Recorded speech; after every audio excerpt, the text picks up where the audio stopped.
Valsad city પોલીસની ટીમે હાલર સર્જન apartment પાસેથી એક કારમાંથી કુલ 10,100 રૂપિયાના દારૂ સાથે ચાલકને ઝડપી પાડ્યો। તારીખ 19 નવેમ્બર મંગળવારના રોજ 2 કલાકની મળતી માહિતી મુજબ વલસાડ સિટી પોલીસની ટીમ પોલીસ મથક હદ વિસ્તારમાં પેટ્રોલિંગ કરી રહી હતી, જે દરમિયાન ખાનગી રાહે બાતમી મળી હતી કે એક સફેદ કલરની મારુતિ સુઝુકી કંપનીની એસ ક્રોસ કાર નંબર GJ01RL4240નો ચાલક ડિક્કીમાં ચોરખાના બનાવી દારૂ ભરી દમણથી કોસ્ટલ હાઈવે થઈ હાલરમાં હાલર સર્જન એપાર્ટમેન્ટ પાસે ઉભેલ છે, જે બાતમીના આધારે પોલીસની ટીમે ઝડપી પાડી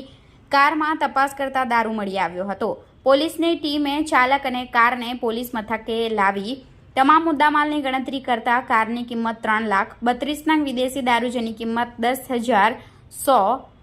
મળી કુલ 3,10,100 રૂપિયાનો મુદ્દામાલ કબજે લઈ ચાલક સામે ફરિયાદ દાખલ કરી હતી।